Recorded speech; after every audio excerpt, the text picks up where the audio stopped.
Thanks for watching this episode of BibleMountain.com.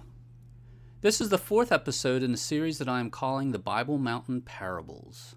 In the first episode, we concluded that when we observe the world we live in, the logical, intelligent conclusion is that there is a living, intelligent being out there somewhere who created the universe and everything in it, including us. In the second episode, we concluded that just as there are historical documents that testify to the existence of people like Alexander the Great and Julius Caesar, so too there are historical documents that testify to the existence of God. In the third episode, we concluded that when we observe the world we live in, the logical, intelligent conclusion is that God is by far the most powerful force in the universe, and that there is nothing in the universe that can stop God from doing anything He wants to do. In future episodes, we will talk about authority, life after death, and the meaning of life. But before we get to those topics, in today's episode, we will discuss fear. Should we be afraid of God? Throughout this series, I am using parables to discuss these various questions. So let's get started with today's first parable, the trainees.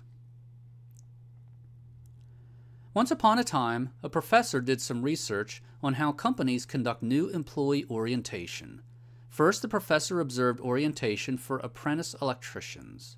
The instructor started by taking them to an electrical panel and pointing out all the parts inside the panel that carry enough electricity to kill a person. The next day, the professor observed new employees at the zoo. Here, the manager took them around the zoo and pointed out all the dangerous animals that will kill people. On the third day, the professor visited a science lab where the chief scientist started by pointing out all the chemicals that are capable of creating deadly vapors and/or deadly explosions. Why did all the orientation sessions include fear? They included fear because fear is essential to survival. There are forces in our world such as animals, storms, chemicals, and energy that are powerful enough to kill people, and if we don't know what those forces can do and how to protect ourselves, we may get ourselves killed. Therefore, when working with any of these forces, it is wise to start by learning what to be afraid of so that we know how to be safe.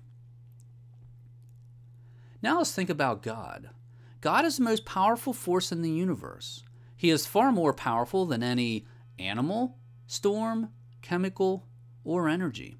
He has enough power to kill people instantly and to destroy the entire earth. Just as we need to know when to fear any other force that has the power to harm us, so too we need to know when to fear God, so that we know how to be safe. Now let's look at a second parable, the riding stable. Once upon a time, a riding stable took delivery of a new horse. The former owner had warned the stable that the horse had a tendency to get spooked somewhat easily, and that it had even thrown experienced riders. The day after receiving the horse, a young child arrived at the stable for a riding lesson. The riding instructor rode the new horse and had no problems with it whatsoever. However, based on the previous owner's warning, the instructor refused to even consider putting the child on the new horse. Why was the instructor afraid to put the child in the new horse, even though his first-hand experience with the horse was all positive? The instructor was afraid because the eyewitness testimony of the previous owner was enough to convince him that the horse had a history of creating danger and that putting a child in the new horse was not a good idea. Now let's apply this to God. Several thousand years ago, on multiple occasions, God interacted with humanity, and there were people who saw Him punish people who disobeyed God.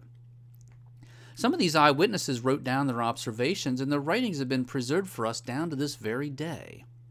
Just as eyewitness testimony from other people makes us afraid to ride an unpredictable horse, so too eyewitness testimony from that God is able and willing to punish those who disobey Him should make us afraid to disobey God. Now let's look at a third parable, the policeman. Once upon a time, a businessman was searching for a particular restaurant. After searching for 5 minutes, he went up to a police officer and asked for directions. The officer pointed him in the right direction, and the businessman went and had some lunch. After he was done with lunch, the businessman left and walked down a stretch of sidewalk that was closed to pedestrians. Out of the corner of his eye, the businessman saw the same police officer watching him, so he deliberately walked away from the officer, hoping the officer would not bother to come after him.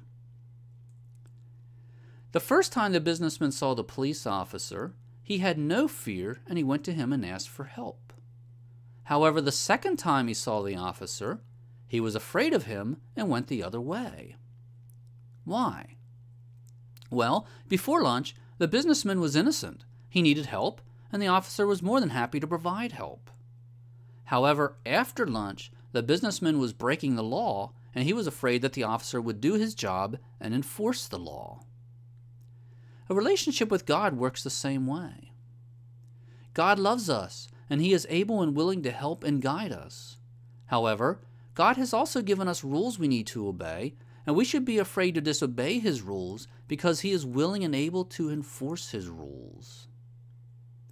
So what is the conclusion from all this? Fear is a good thing because fear teaches us how to be safe. Electricity, storms, wild animals, fires, chemicals, explosions, and other forces are able to harm us. We are not safe from these forces until we know enough to be afraid of them. Once we are afraid, then we know how to be safe. The same is true of God. In the past, God has demonstrated that He is able and willing to punish people who do not obey Him. We are not safe from God's punishment until we know enough to fear His punishment. Once we are afraid of God's punishment, then we know how to be safe.